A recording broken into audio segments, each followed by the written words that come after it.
and give us a recap of yesterday for those that weren't here yesterday, and also to kind of keep us all for this morning. Is there anyone that would like to volunteer? It's not a test.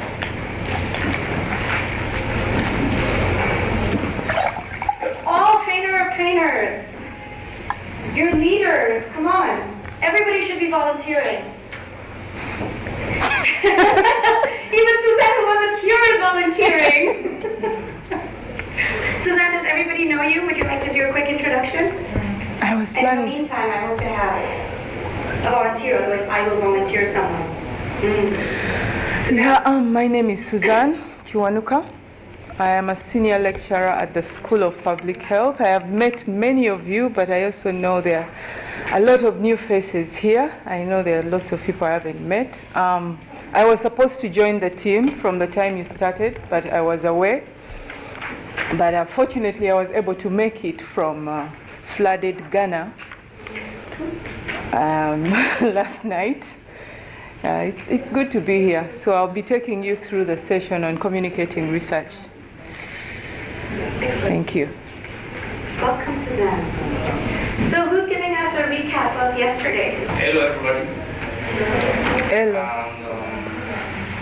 Yesterday we began the morning with a summary from Jackie about the GOT day, and after it we have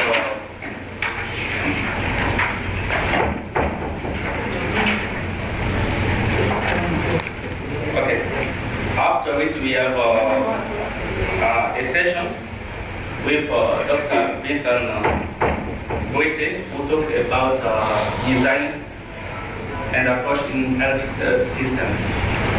And he passed through all these steps, beginning with the definition of design, which he defined as approach, methods, and what we can do, and try to make us understand easily what we want about design.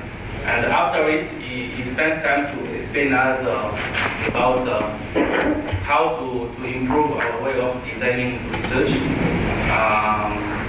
what is the type of design we can have in health system, and what is some of problem we can meet when we designing our research.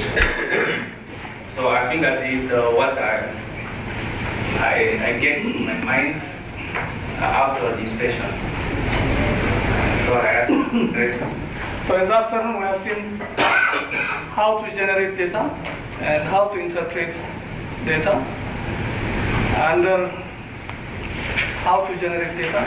We have seen data collection methods, data analysis methods, and finally the second part was how to interpret data.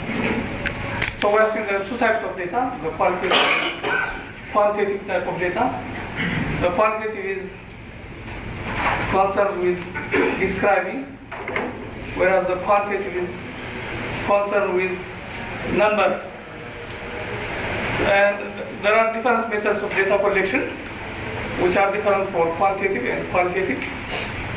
For quantitative, they include interviewing, self-administered questionnaire, observation, and reviewing records. For qualitative, focus group discussion, in-depth interview were mentioned, and it was also discussed how to select a method. Method selection is considering feasibility, availability of data, merit and demerit of a technique. And then we have seen data collection instruments, which can be of different types. For quantitative, structured questionnaire, the common one, and also checklist. For qualitative, focus group guide and in-depth interview guide have been discussed. And then later on we have seen the analysis techniques for qualitative and quantitative studies. For qualitative, I think we have seen content analysis. It was not mentioned during the presentation, but during discussion, it has been raised how to analyze qualitative data. And the quantitative methods start with describing, summarizing, and then looking for associations, and that also been mentioned. There are different sources of error. And sample size has also been discussed, how to determine sample size. In qualitative, the sample size is decided, not calculated. In quantitative, representative sample is calculated. And finally, the interpretation was discussed. This is all right. Thank you. Thank you, Eric. And I want just to remember something that I take as important is when you are trying to estimate your sample size, you have to make sure that when you are splitting from cells, you can have a very good power. So you have to think of it before. I think the key point there was that we need to make sure the students or the trainees take care of data management right from the design stage of the study, not just when they are collecting data, then they start seeing how to manage data. And really that's from, include things like proper coding, data entry, and I think storage and etc. I don't remember the others. But we also talked about sampling. So there are different methods of sampling, but they are mainly divided into categories. So we have those which use probability sampling, and then those which are non-probabilistic. Under probability, we have things like maybe stratified sampling, simple random sampling, and then the other side we have things like snowballing, maybe continuous sampling, and the others. So I can recall from now. And I recall a very interesting debate on cooking and sampling as well, and many other topics yesterday. So it was nice and everybody was engaged. It was lively. Do I have any update for us on what's happening? We have a projector? What were the ground rules? Laptops. What about laptops? During the session. Sorry? Avoid using laptop during the session. Was that on the list? House rules. There is no rules about But you can put it there. one on phones.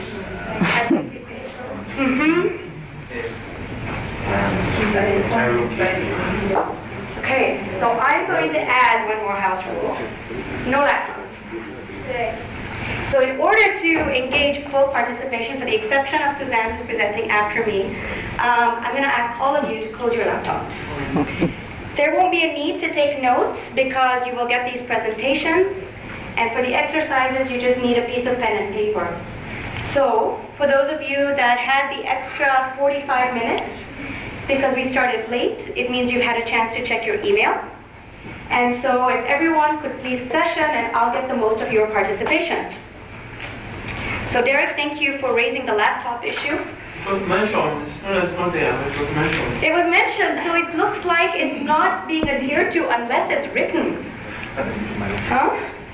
Does it have to be written for it to be remembered? No, unless it's agreed upon. Unless it's agreed upon. So is everyone agreeing upon the use of no laptops during the session? Excellent. It's human nature.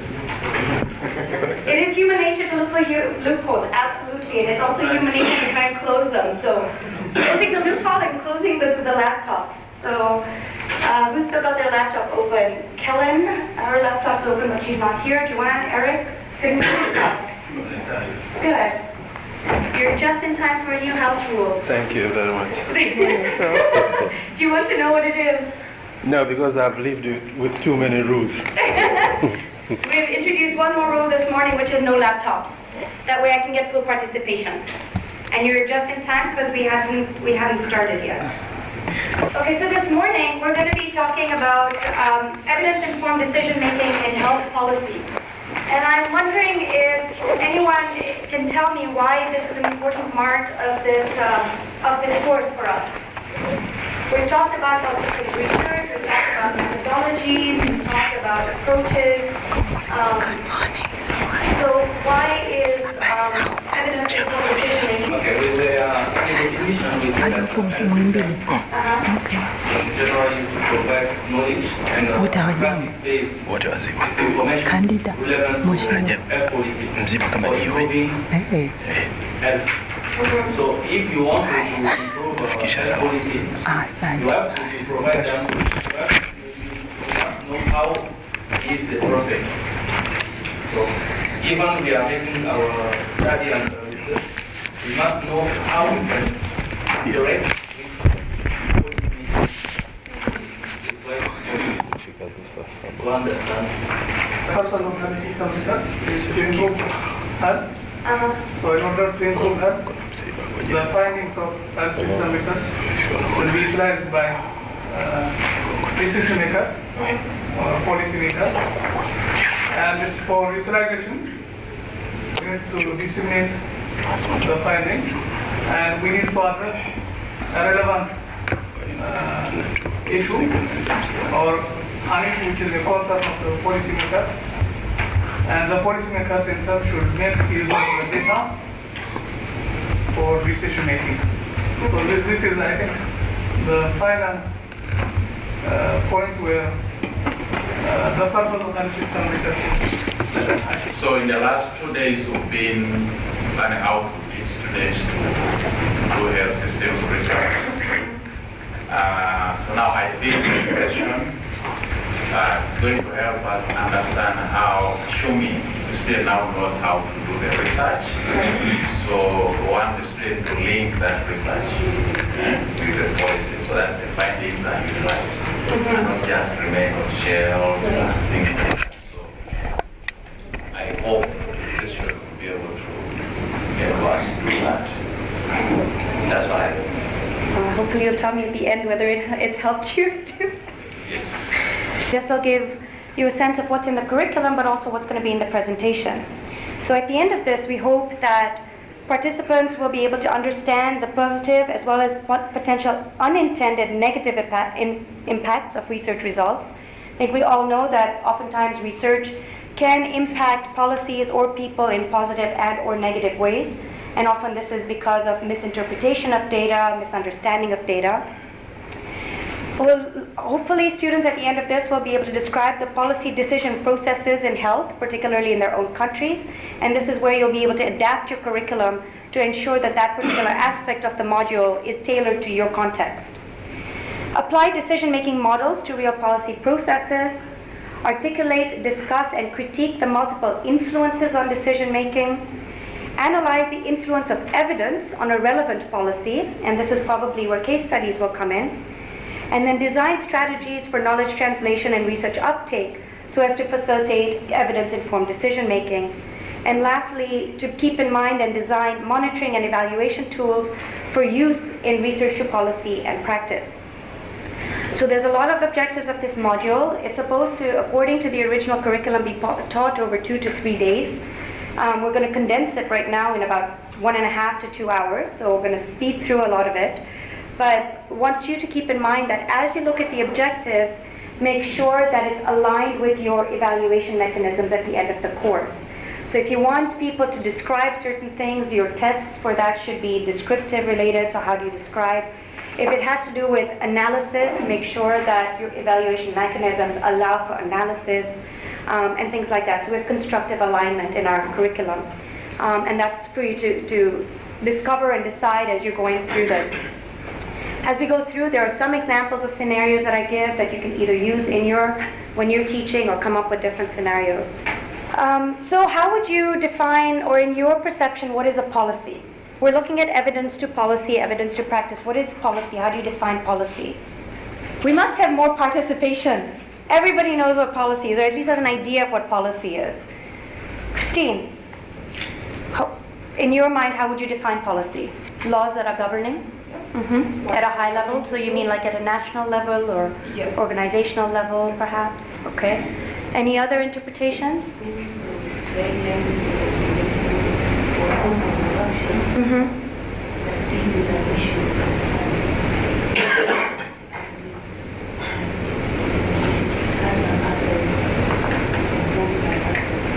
Involve some actors. So actors are an important part of understanding the policy arena. Yes, Suzanne?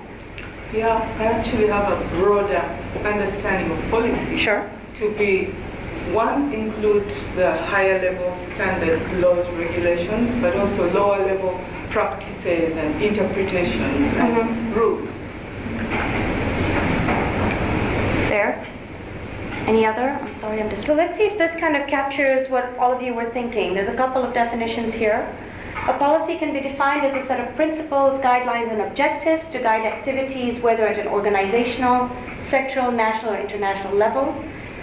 It's also a broad guideline for decision-making that links the formulation of a strategy with its implementation. Does that resonate?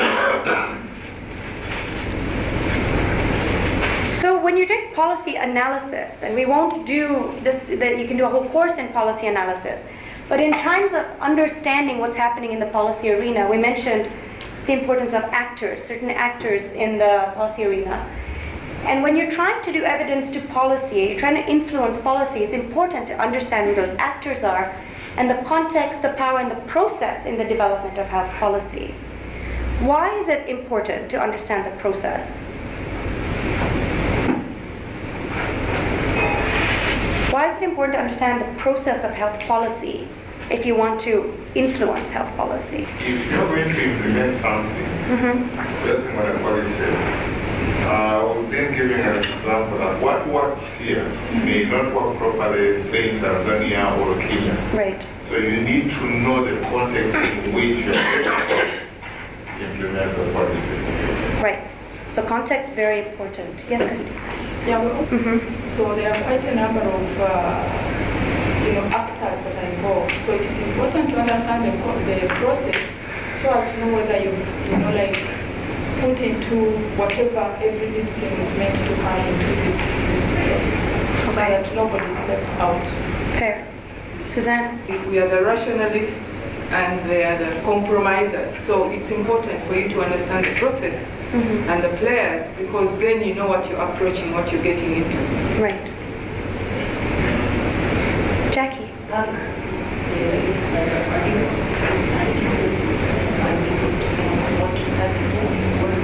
Can you expand a bit more on bits and pieces? You see, in a structure, in structures there are different compartments of issues. Like you can find, you have the staffs, you have the place where what is taking place, the materials they require, so you want to see all those things so that you can know where the issue and how it is, and you have the answers to Right. Okay. Professor Hai? Understanding the process helps us to identify our role. What's our role in policy making? For instance, one of the activities in the process is to provide evidence. And evidence, in creating evidence, a researcher has a role to come up with research evidence and then influence policy makers to make policy or to modify the existing policy. Yeah. Derek? Yes, I think there is a direct link between the process of formulation of the policy and the implementation of the policy. Okay. So understanding a policy process is very important, especially when it comes to implementation, because during the process we are talking of things like how did it come to being, how did it, who were supporters, who were opposers, all this kind of. So understanding all those, I think that it's going to ease the implementation. Yeah. Eric? I would just to add also time timing in the sense of schedule, in what time you have to go through the process, and how much time it take you to finish all the mechanisms. So you have also to pay it. Yeah, that's a really good point. So when in the policy process does it make sense for you to present your evidence and your research? And if it's not at the right point in the policy process, it might not be listened to, it might not be heard, it might not be understood. So unless you understand how policies are made, who's involved in the policy making, when in the policy cycle it makes sense to intervene, it's possible that all your hard work may not be noticed. And so you've talked about the political economy already. By virtue of all your answers, you understand that the political environment is important and how the actors come together to influence the process of policy development. So then we ask, what is research? How do we define research? We're all researchers in this room, so how do you define research? What is research? Please. A systematic inquiry of an issue. A systematic inquiry of an issue. Any other interpretations of what research is? Okay, absolutely. It's the systematic investigation into and the study of materials and sources in order to establish facts to inform decisions. So then what is evidence?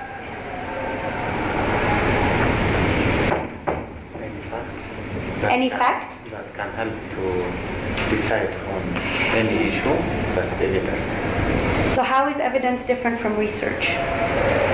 Research is a process of finding the fact, and evidence is already the fact or the reason that can help us to decide on anything. So research is a process. Yeah, Is process research of an finding. output as well? Research will be an output, or through research we can get evidence. Okay. And through that evidence we can decide. Okay, so through research we get evidence, and with evidence we can make decisions. Any other interpretation of what is evidence? Hassan? Evidence is, which is accepted as correct or true. If we accept that output as correct, then that will be evidence, and it will be used for practice. So output that's interpreted as correct or accepted as correct would be evidence. Accepted by whom? One by the scientific community with consensus. Okay. That's one. Okay. So if it's not accepted by consensus, do we not find it acceptable? No, that's only the one way of. One way of interpreting it. Okay. Other ideas? Yeah. Maybe in the same sense, I think evidence is an output of research, and an output that can be verified. Verifiable. Okay. So would we interpret that when I've got my research and my that I'm submitting to journals, it's considered research. Once it's accepted by the journal and published, it's considered evidence? It's verified? Does that satisfy your interpretation? Or am I understanding your interpretation correctly? So you said evidence is research that is verified. Yes. So while we're working on our studies, it's research. Once it's published, it's evidence. Is that correct? Okay. Any other thoughts on how to distinguish research from evidence? Is this a question anyone's ever thought of? Have you ever wondered about research versus evidence? You're really being challenged to think about the difference. Suzanne? I think research is a process of systematically gathering data, systematically looking at it for the messages it's presenting you. While evidence, on the other hand, could be gotten not systematically. You can actually get evidence without being systematic about it and call it evidence based on your position. Right. So then why does the terminology say evidence-informed decision-making and not research-informed decision-making? Why do you think the global community uses the term evidence for decision-making rather than research for decision-making? Evidence cannot only be provided by research. Right. So people can, in their experience, have evidence something. It's not a research. They believe they can take it as evidence. Yeah, but maybe I should add a bit more because I've gone through an argument around that before with researchers mostly who believe they have monopoly over the word evidence. Okay. And one researcher told me that if it's not from research, it's not evidence. And I told them that with that attitude, you can't engage with the policymaker because they come with their own set facts. Absolutely. And Their own You experiences. want to empty them of that and fill them with your p-values and odds ratios. Yes. So personally, I think it has been misunderstood what evidence should be opened up to be, not just the researcher's niche. Yeah. And that is my, that is my approach towards that. Yeah. And I think that's generally what's accepted, is that evidence constitutes a body of information, whereas research often implies one study. And the reason why it's called or referred to as evidence-informed decision-making is basically what we've said here, is that it's hard to make decisions based on one study. And as researchers, we think we do some really great research and we want to change policymakers' minds. But we have to realize that just our study is probably not enough, because we've seen many times contradictory evidence from studies similar to ours that have found different results. And so in terms of decision making, policymakers really want a body of facts or information indicating whether a belief or proposition is true and valid, and it's acquired through research and the scientific evaluation of practice. But as we've said, what's missing here is just a gathering of experience, both tacit and an explicit knowledge that contributes towards evidence. And so we have a few terms: evidence-based decision-making and evidence-informed decision-making. What are your thoughts on evidence-based decision-making? What does that mean? It means you make a decision based on the evidence you have found. Literal translation, absolutely. Are there any problems with this approach or with this mindset? Yes, yes, lots of yeses. Okay, 1, 2, 3. Go for Actually, I'm not answering the question. Okay. I wanted to take you back to the previous slide. Okay. Where I say that sometimes we want to do research, think we've done a great job, and want to change policy with your understanding. Looks like that is not practical sometimes. Sometimes, not always. So what do you do? We'll get to that. You want good study and not good. Good question. We'll get to it. And if we don't get to it, bring it up again at the end, because I think it's an important question. So, any concerns with evidence-based decision-making? Was it Judith or Jackie who had put up their hands? In the courts, when someone, you're the judge. Yes. So it depends on what is presented. So it could be wrong, or it could be right, to make a judgment on what will happen. And in the world of policy decision-making versus legal structures and courts? Even as a case, maybe it depends that you get. Right. So decision based just on evidence is very dependent on the quality of that evidence and the validity of that evidence. To give an example, say an example of a judge in a court. Yes, if someone proves beyond reasonable doubt and convinces the judge, yes, he will make a decision from that, but actually it may not be true. Right. If you look, if I give an example of evidence on circumcision and HIV, one of the examples you've been using. Yes. It has been implemented. We know that there is evidence. Yes. Okay, that is important. But now you need to contextualize it for you to be able to get something out of it. Before you make it a policy. Before you make it a policy. So depending on where you're going to roll it out. Yes. We have communities in Uganda that do traditional circumcision. And then there are other practices that accompany the traditional circumcision. Right. So if you brought this policy and this new information or evidence you have, and went to those areas, you're going to find that actually they have found a lot of resistance in implementing the policy that was formulated. Right. Despite the fact that you have the evidence involved. So those are some of the challenges. So Good you need point. to contextualize it. You need to put a bit of evidence and information from. The decision should be based on many factors, not only evidence. Good point. Where you spoke, I remember we used to say that, when you do the studies and you do statistical analysis, you find significant variable, statistically significant, and you see. So we used to have a saying that as a public health practitioner, as a policy maker, sometimes you need to know that the factor is not statistically significant does not mean it's not of public health importance.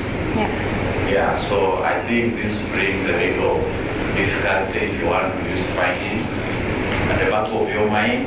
You know that this is like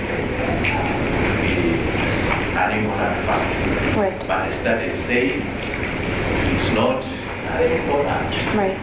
Yeah. There's a paper being shaking on the net. It is an old paper.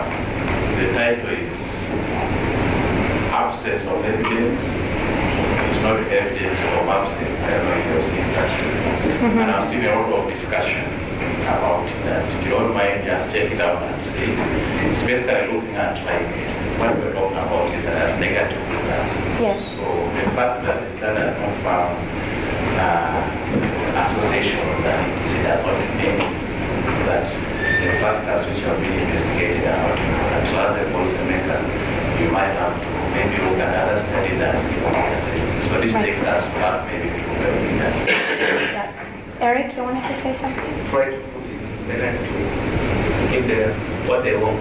Right. So you can provide your evidence, but if it's not a political sound for them, they don't use it. So you've all made really good points. And the reason why I don't put the information on the slide is because my assumption is what comes on the slide is things that you already know but don't realize you know. So as we go through this, you'll realize you've already answered this. So evidence-based decision-making comes from medicine, actually from evidence-based practice.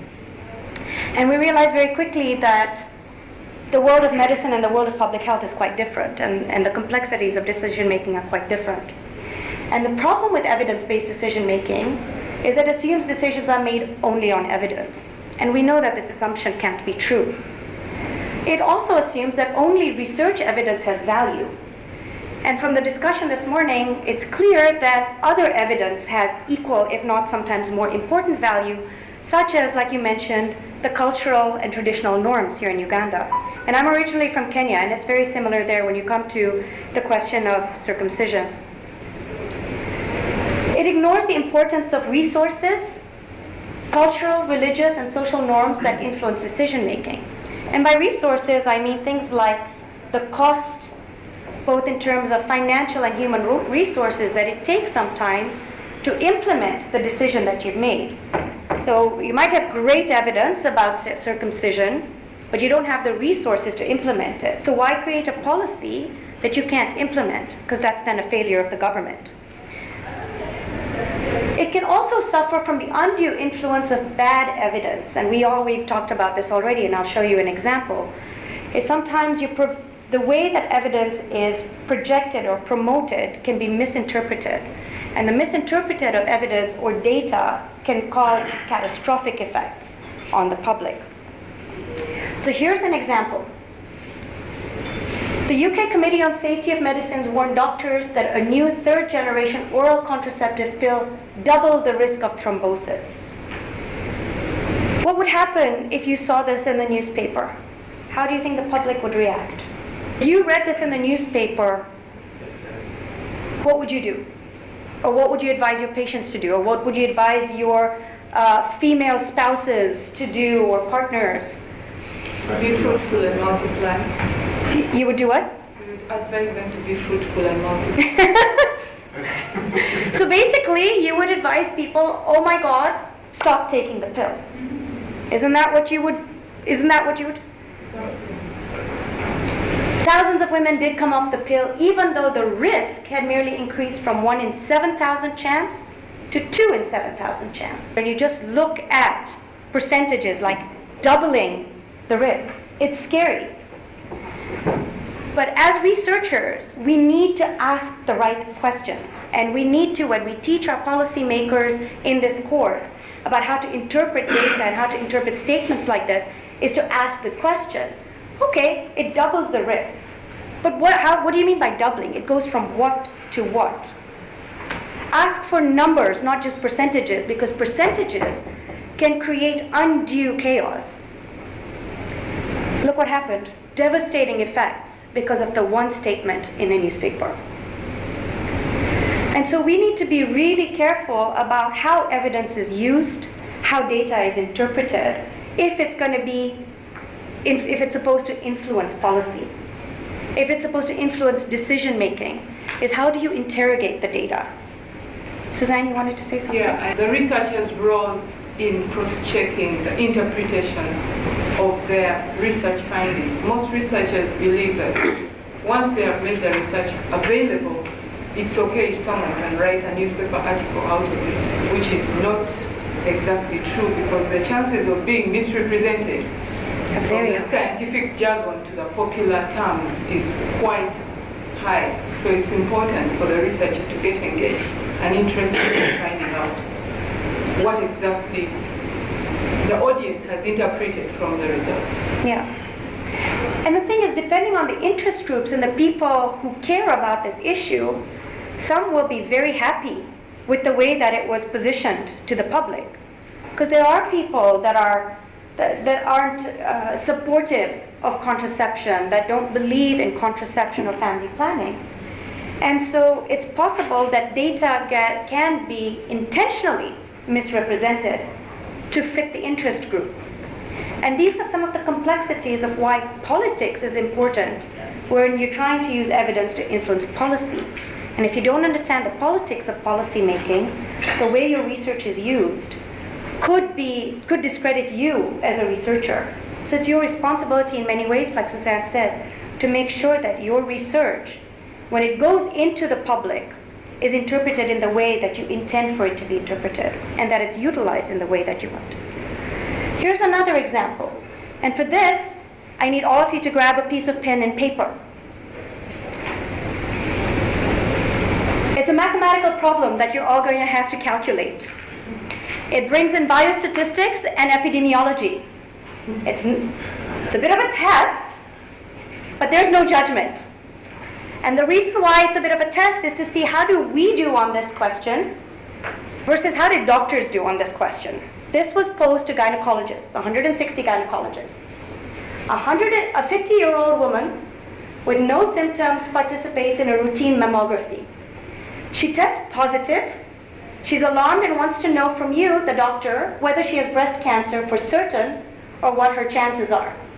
Apart from the screening results, you know nothing else about this woman. As a doctor, what questions would you ask? Like, what do you need to know to be able to give this woman an answer?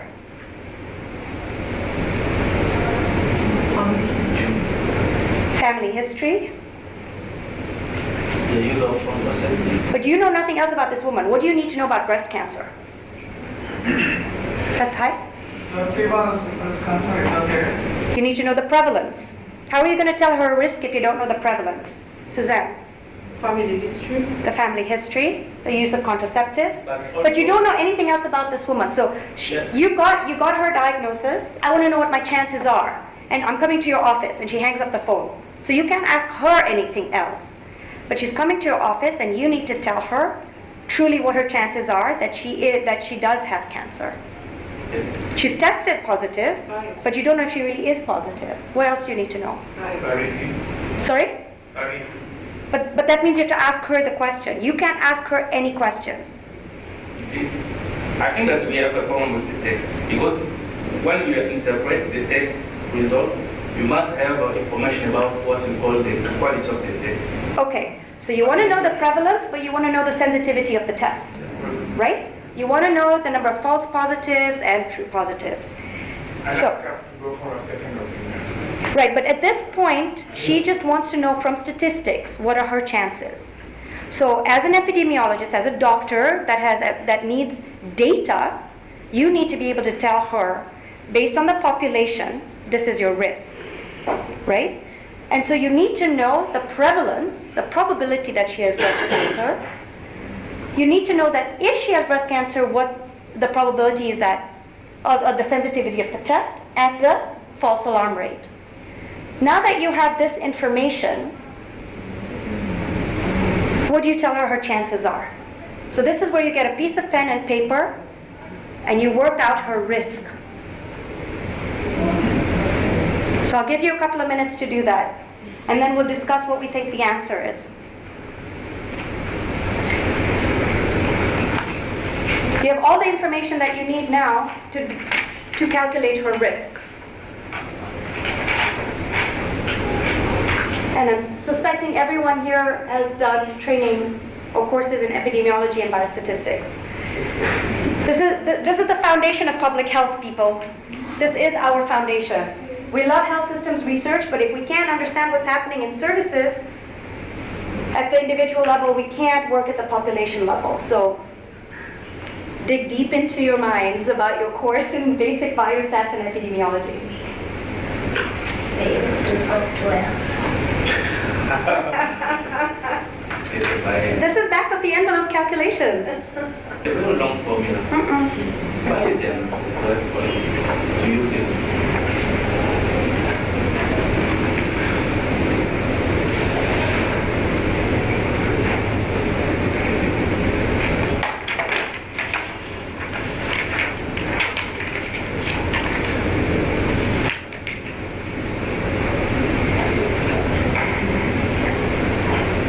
It's a decision tree.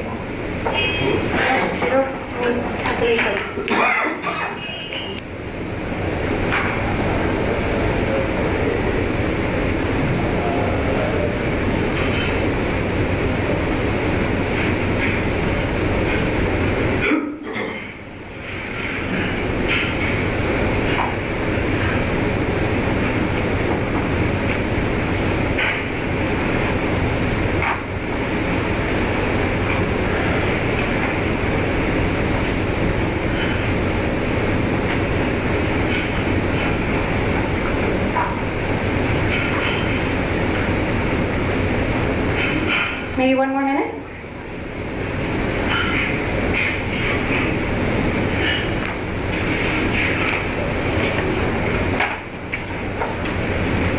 A lot of shaking heads. Is this a tough A?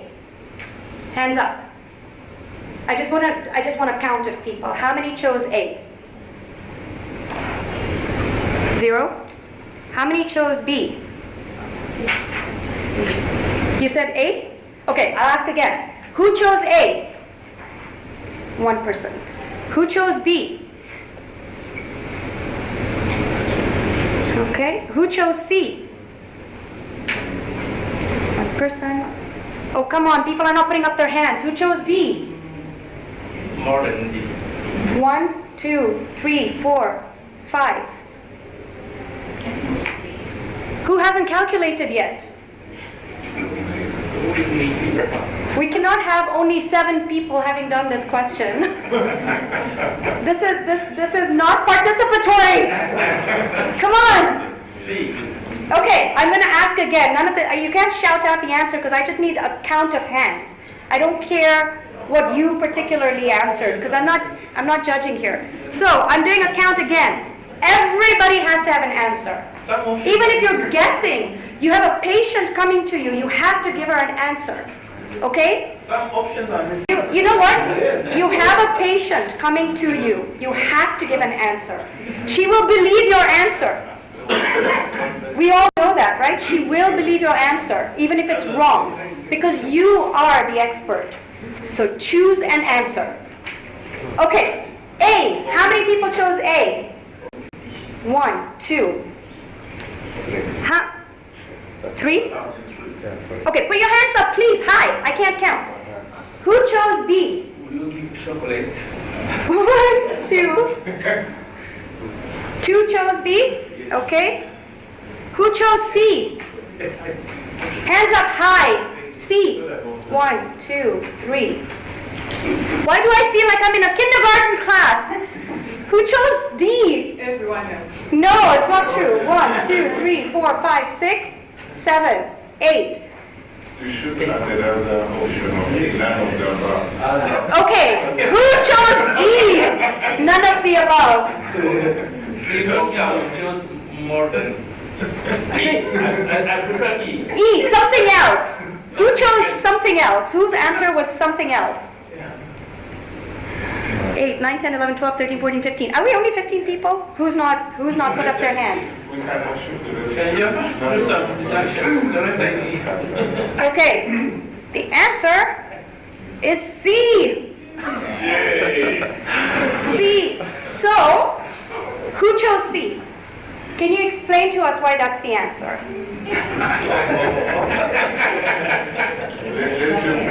So if this was a real class,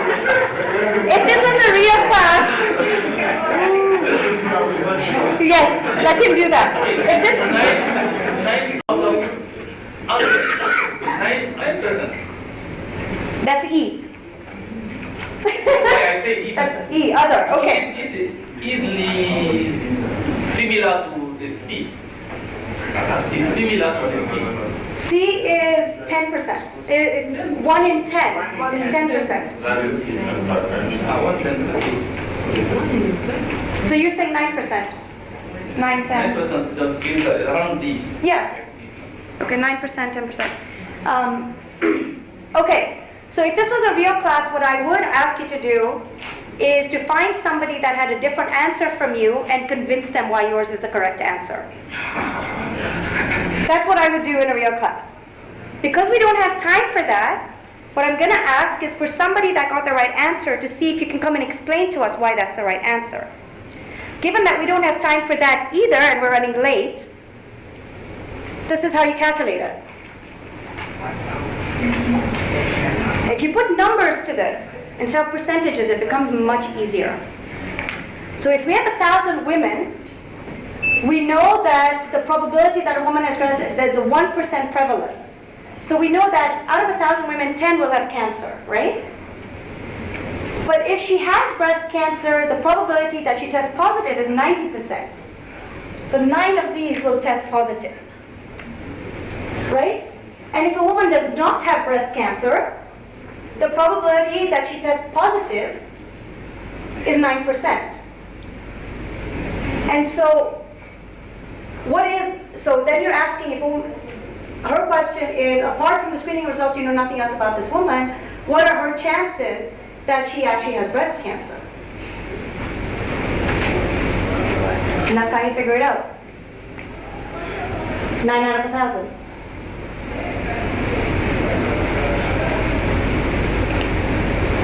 So when 160 gynecologists were asked this question by their patient,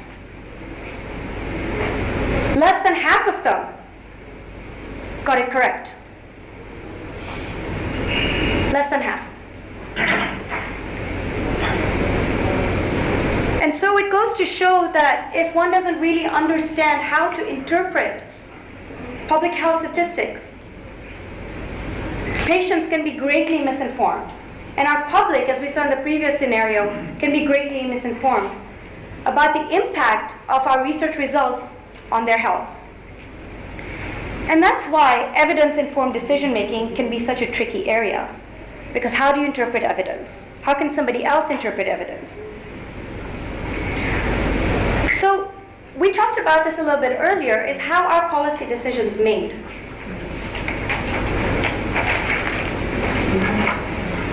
So here are some examples and cartoons of how people cynically think decisions are made. Just a minute. Yes, apparently I'm the decision maker for the company. I'll just play on the dartboard and decide whether to go with this decision or not. It's very random. Decisions can be random. Or people believe that sometimes they're random. They don't understand why decisions were made. Panel of judges, Jackie. Don't spread it around, but on the really tough ones, I just go with eeny, meeny, miny, mo. I don't know what to do. Let's just pick anything. They make use of that information, they put it into context, and figure out a rational answer. There are situations where decisions just seem to be made completely haphazardly. So what influences decisions? What influences decisions? We talked earlier about things like the fact that there's other evidence out there, lots of evidence. We talked about cultural norms, religious practices. We talked about the mindset of the policymaker themselves and their own experiences that affect decisions. What else influences decisions? Context. The context. What else? Values. Resources. Resources. Can you say more about resources? Can I say? By resources, I mean that we can have evidence, but if there's lack of resources, we can make decisions. For example, I can speak about HIV care, for example, for HIV positive. There's, in our country, we have adopted the option B for treatment. But there's a really problem because there's lack of resources. How if there's not resources, even if you have evidence, you can't do anything. Right. So sometimes you have all the evidence you need, but you can't act on it because you wouldn't be able to, you don't have the resources to do so. What else? Yeah. Policymakers adopt the evidence and leave it to the implementers to sort themselves out. And that's what usually happens in the case of HIV and some other, evidence-based evidence. Absolutely. And we'll talk a little bit about decision-making models. What kind of models do decision makers use? Some are rationalist models. Some are, very the affinity model. They go with what they want. And so we'll talk about different ways decisions are made. But what influences them? Are there anything else that we've missed in our discussion here? Evidence is, decision is influenced by politics, political environment. If you're especially representing the facts to the politicians and they want to make a decision, sometimes they can put aside even the evidence to have a look at political direction. Yeah. Do you have an example? Do you have something in mind? But I think there are many examples. For example, in this country, maybe someone can go a study, and you're looking at, for example, maternal mortality. Okay? So you assess maternal mortality in different regions or different districts in the country, and you find there are some regions or districts where it is so high, and others are doing fairly well.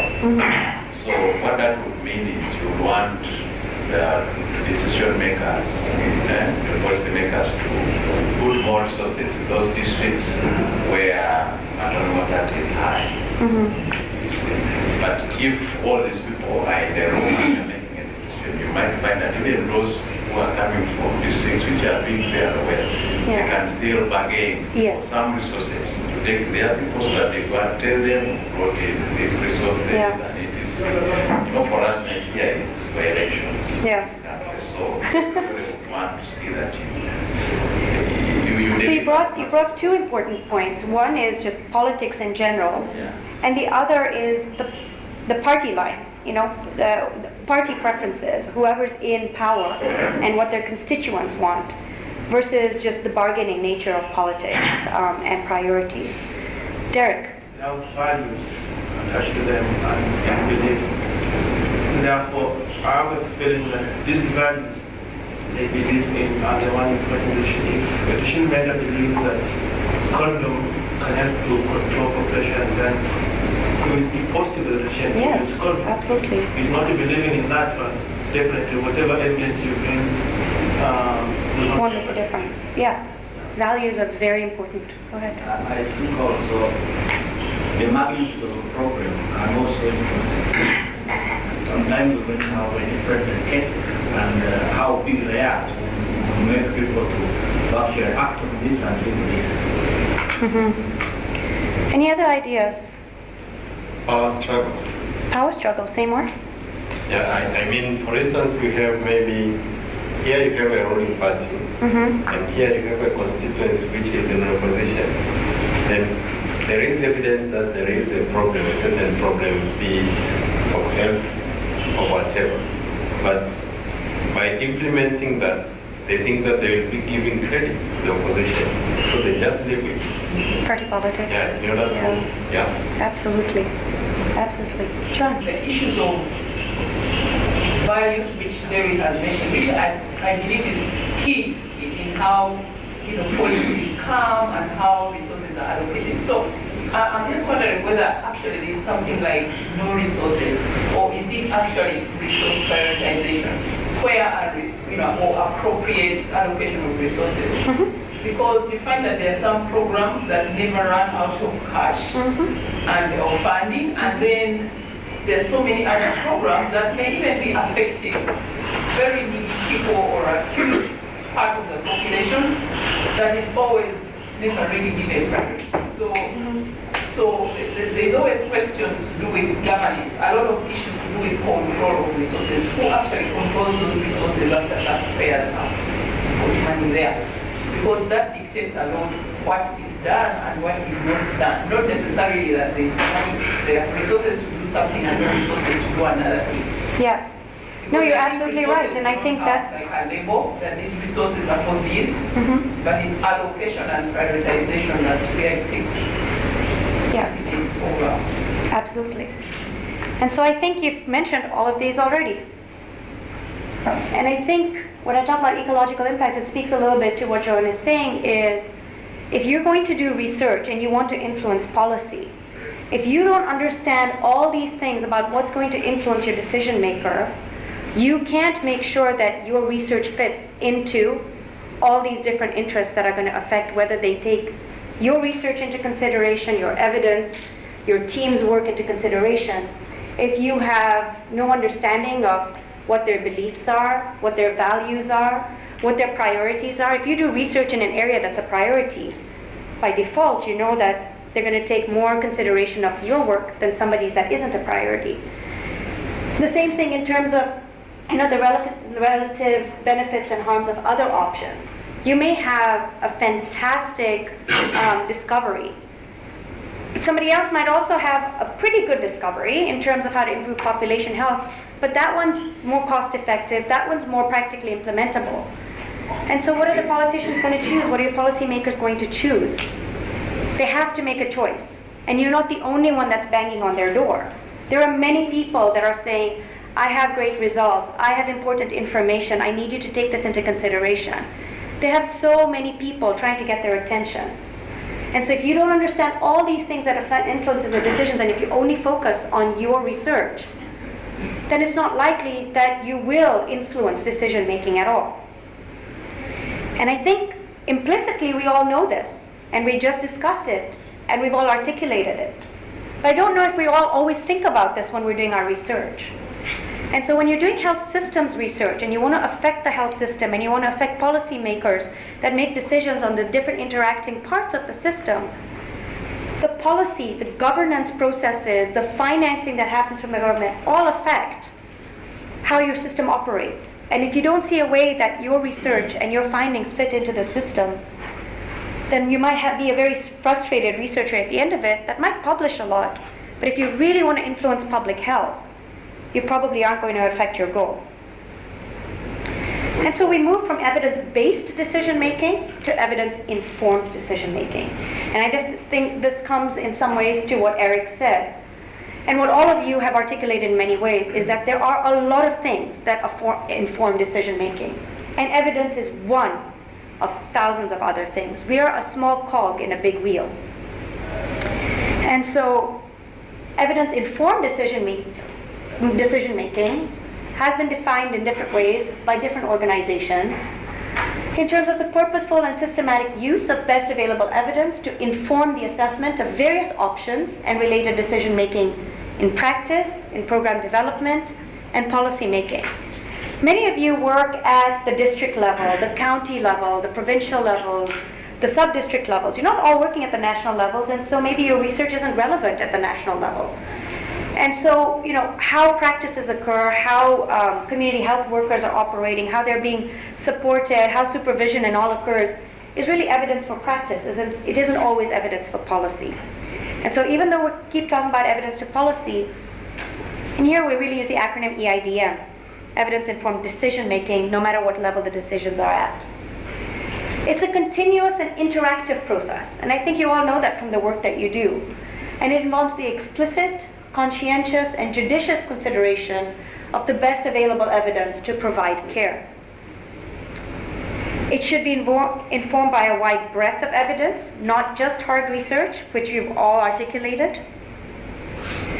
And therefore, if we see that there's many things that affect decision-making, of which research evidence is only one. Florence, you had wanted to say something. Which of all those factors that influence decision is the most fundamental, that all of which are most fundamental? Are what? Sorry, I missed that. I wanted to ask, yes, do you agree with me that politics is the most fundamental of all those other influencers of decision making? Because politics determines the resources, availability, depending on what they want, what to prioritize, almost everything. It also sometimes influences the culture. Yeah.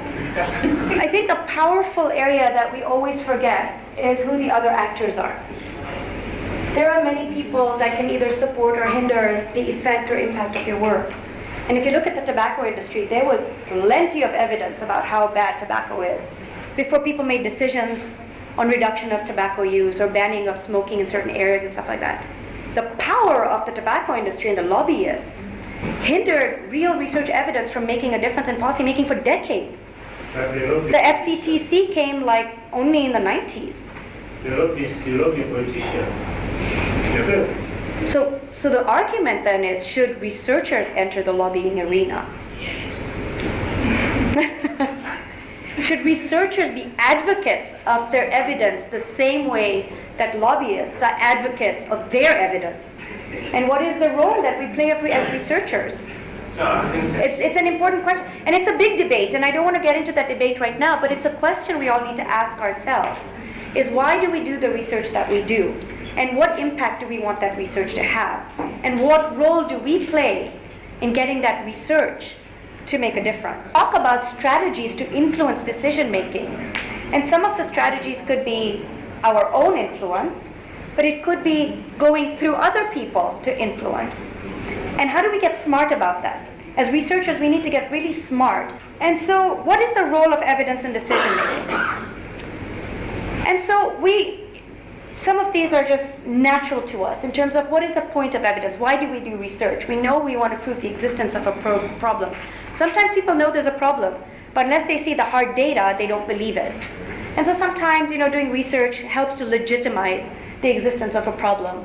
It also demonstrates the magnitude of a problem. Okay, we know this is a problem, but how bad a problem is it?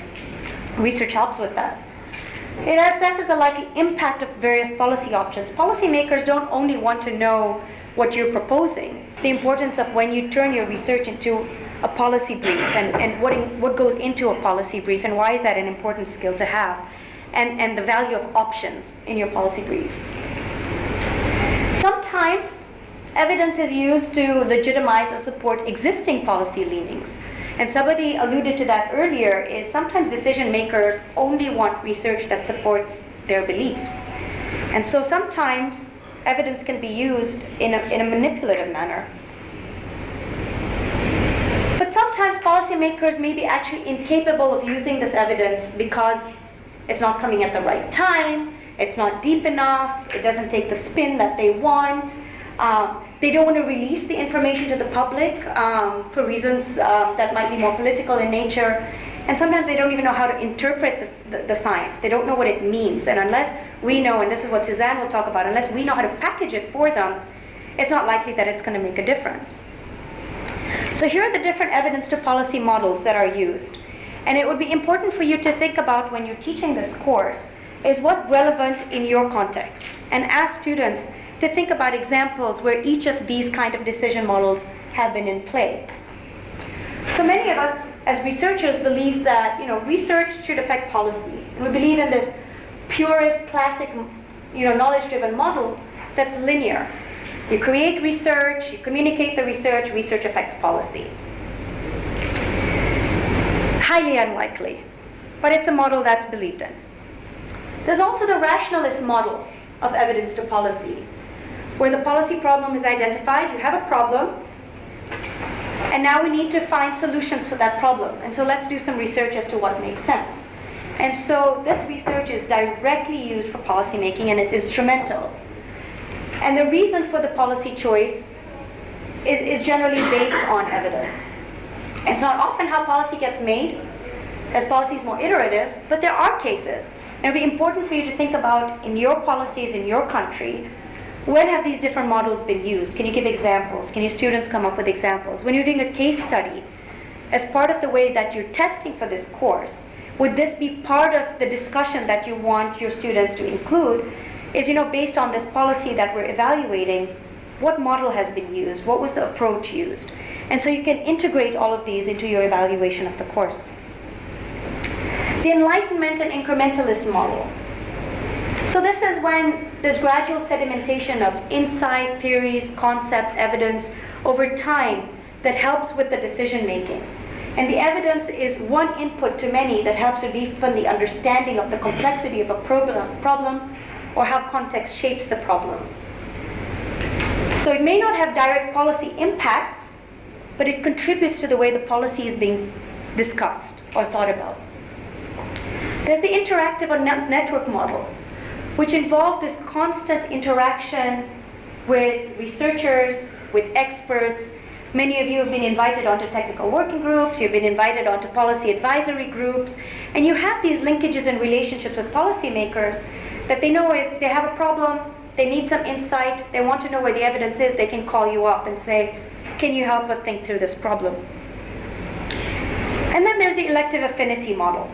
This model is really where policymakers accept evidence into the policy process in a strategic fashion.